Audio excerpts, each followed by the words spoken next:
আসসালামু আলাইকুম। দীর্ঘ কয়েকদিন ধান লাগানোর কাজে ব্যস্ততার মাধ্যমে কারণে ভিডিও দিতে পারি নাই আপনাদের। আজকে সকাল সকালে কাজ হলো, আমার গরুর ভুট্টা শেষ হয়ে গেছে। তাই আমাদের ভুট্টা ভাঙাইতে হবে সকাল সকালে।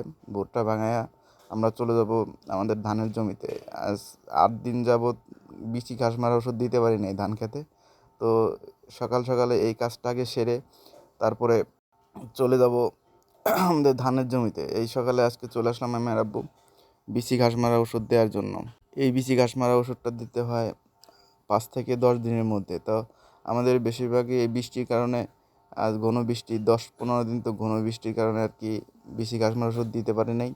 তো এখন চলে আসলাম এই বিচি ঘাস মারা ওষুধ দেওয়ার জন্য। এখান থেকে কাজ সেরে এখানে আবার আমার একটু জমি আছে, ওই ঘাসের মেশিনের সাথে ঘাসের একটু জমি আছে অল্পটু।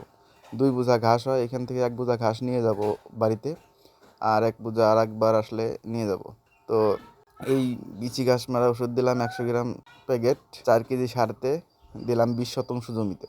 আর এরপরের ধাপ ১৫ থেকে ২০ দিনের মধ্যে আর কি, ২০-২২ দিনের মধ্যে দিলে ভালো হয়। ওটা আমরা গ্রামীণ ভাষায় চাপানি বলি। ওটা আমরা ছোটোকাল থেকে আর কি শুনে আসছি যে আমরা চাপানি বলি এটা। আর এটা সার ছিটা দিচ্ছে এটা বিচি ঘাস মারার জন্য। এটা ৩ দিন থেকে ১০ দিনের মধ্যে দিলে আর কি বিচি ঘাস জ্বালাবে না, আপনার জমিতে বিচি ঘাস যেগুলো থাকে ওগুলো জ্বালাবে না। তো এখানে সার বোনা প্রায় শেষ। আমার এখানে একটু ২ বোঝা ঘাস হয় এই মেশিনের সাথে অল্পটু। এই গাছের কারণে আর কি এখানে তো এরকম একটা ক্ষেত হয় না, তার জন্য আর কি ঘাস অল্পটু লাগাই দিয়েছি। তারপরে এই ঘাস বাড়িতে নিয়ে এখন চলে আসলাম আমাদের এখানে। আজকে প্রায় শেষ ধান লাগানো আমার। লাগাইতে লাগাইতে ১৬ বিঘা ৫ শতাংশ লাগাইছি, আর ২৫ শতাংশ জমি আছে ওটা পানির ভিতরে। ওটা চলে যাবে কালকে। চলে যাওয়ার পরে আর কি ওটা ৪-৫ দিন পরে এটা লাগাইতে হবে। মসগির একটু জমি, আমার পেঁয়াজের দানা যেখানে লাগাইছিলাম, তো ওখানে ২৫ শতাংশ জমি আছে।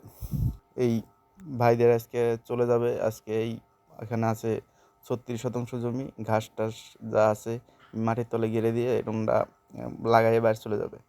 তারপরে আমার পালানে একটু ঘাসের জমি আছে, এখান থেকে ওখান থেকে আনছি ১ বোঝা, আর এখান থেকে নেব ২-১ বোঝা।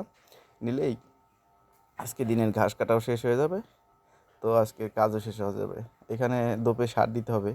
আর পাশে একটু জমি আছে আমার ঘাসের জমি, ওই পাশে ওটা, এটা কেটে খাওয়ার পরে ওইটা কেটে খাওয়াবো। ইদারিং কিছু ভাই জিজ্ঞাসা করেন যে আপনি ফার্মে গরু কিনছেন নাকি? না, এখনও আমার বাড়িতেই ৭টা গরু আছে। আমি এই ভুট্টার কারণে আর কি গরু কিনতে পারি নাই। তো আশা করি এই ভুট্টা শেষ হলে আমি গরু আবার ৩টা গরু কিনবো, ৫টা ষাঁড় বাচ্চা বিক্রি করার মতো ২৬ সালে আর কি প্রস্তুত করার জন্য। এই ছিল আজকের ভিডিও। আসসালামু আলাইকুম।